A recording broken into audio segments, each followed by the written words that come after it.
हेलियोसॉर्म और MUSE mission, very important topic, direct question बनेगा कि हेलियोसॉर्म और मूस मिशन जो है वो किसका है। तो नासा आप ध्यान में रखना, नासा ने सेलेक्ट किए हैं दो science mission, MUSE multi slit solar explorer और हेलियोसॉर्म। ये दो मिशन किसके हैं? नासा के हैं। इन दो मिशन का मेन ऑब्जेक्टिव ये है कि इंप्रूव करना हमारी अंडरस्टैंडिंग सन की डायनेमिक्स से रिलेटेड, सन से रिलेटेड, सूर्य से रिलेटेड, सूर्य और धरती के बीच में क्या कनेक्शन है उससे रिलेटेड अंडरस्टैंडिंग क्रिएट करना, और आज की डेट में स्पेस का एनवायरमेंट जो लगातार चेंज हो रहा है उससे रिलेटेड हमारी समझ को बढ़ाना। तो ये तीन मेजर ऑब्जेक्टिव इन दोनों मिशन के हम लोग को देखने को मिल रहा है। ये मिशन जो है वो यूनिवर्स पर हमारी और डेप्थ में अंडरस्टैंडिंग प्रोवाइड कराएगा, हम और गहराई से यूनिवर्स को समझ सकेंगे, हमें क्रिटिकल इंफॉर्मेशन मिल सकेगी कि जिसके तहत हम अपने एस्ट्रोनॉट्स को प्रोटेक्ट कर सकें, सैटेलाइट्स को प्रोटेक्ट कर सकें, कम्युनिकेशन सिग्नल्स जैसे कि जीपीएस को जो है वो प्रोटेक्ट कर सकें। कई बार सोलार फ्लेयर्स के कारण जो है वो बहुत इंसिडेंट्स देखने को मिलता है। अभी रिसेंट पास में ही हम लोग को देखने को मिला था कि सोलार फ्लेयर के कारण इलॉन मस्क की काफी सारी सैटेलाइट जो है वो खराब हो गई थी, राइट। वो जो है वो हट गई थी और मतलब खराब हो चुकी थी, मतलब कुल मिला के जो है वो डिस्ट्रॉय हो गई थी। आपको पता होगा, हमने डिस्कस भी किया था इस चीज के बारे में, राइट।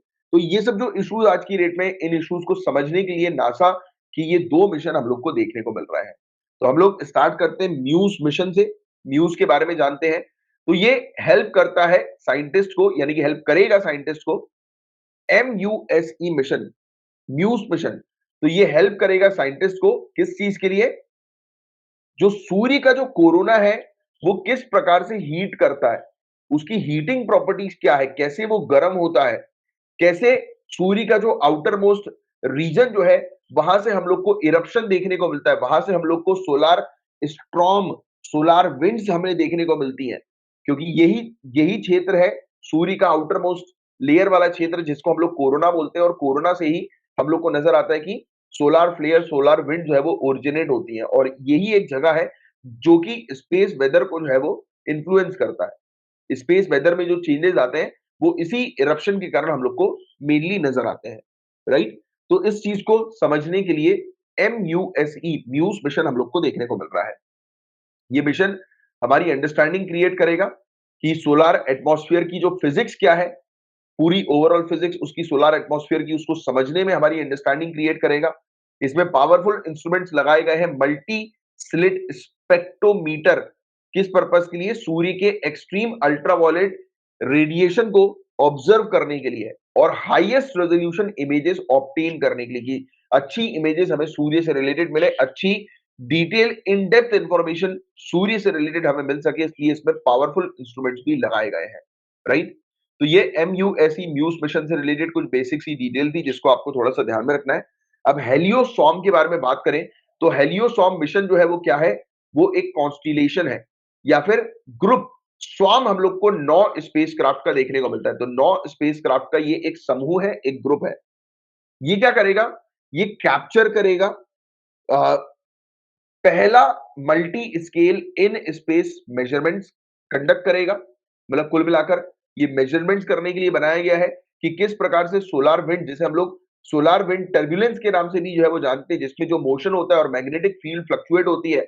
आपको शायद याद आ रहा होगा, पहले मैंने आप लोग को पढ़ाया था इस चीज के बारे में कि जब भी सोलार विंड जो आती है तो वो धरती की मैग्नेटिक, जो हमारी जो धरती है, अर्थ है, उसकी जो मैग्नेटिक फील्ड है उसको डिस्टर्ब करती है। और जब उसको डिस्टर्ब करती है तो कई केस में शायद आपको याद आ रहा होगा, हमने डिस्कस भी किया था ऑरोरास, ऑरोरास वगैरह या नदर्न लाइट और सदर्न लाइट भी कई केसेस में हम लोग को इस डिस्टर्बेंस के कारण भी देखने को मिलती है। याद आ रहा है कुछ चीजें? ऑरोरास के बारे में, लाइट्स के बारे में हमने जो है वो डिस्कस किया था। तो वो सोलार विंड के कारण भी कई बार ये लाइट्स हम लोग को नजर आती है ना। तो ये पॉइंट भी आपको ध्यान में रखना। तो मैं रिपीट करता हूं, हेलियो हेलियोस्वार्म मिशन जो है वो क्या है?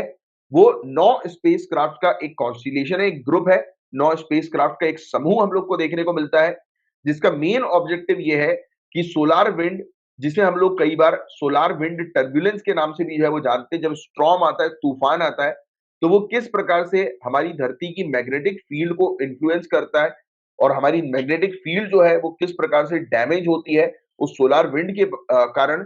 तो इसी प्रॉपर्टी को समझने के लिए ये मिशन हेलियोस्वार्म हम लोग को देखने को मिल रहा है।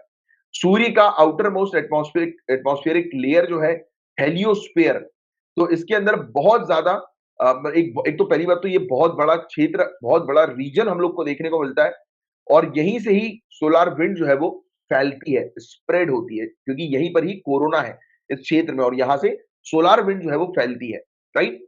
और सोलार विंड जो है वो क्या करती है, वो इंटरैक्ट करती है हमारे मैग्नेटोस्फीयर के साथ और डिसरप्ट करती है बहुत सारी चीज़ों को। जैसे कि आपको पता होगा कि इवन ये सोलार विंड तो आप जानते ही हैं कि सैटेलाइट्स वगैरह को भी खराब करती ही है और साथ ही साथ हमारी धरती की मेन ऑब्जेक्टिव है हेलियोस्वार्म का कि हमारी धरती की जो मैग्नेटिक फील्ड है, उसको ये किस प्रकार से इन्फ्लुएंस कर रही है, डैमेज कर रही है, क्या चेंजेस लेकर आ रही है, उसको स्टडी करना, उसको समझना।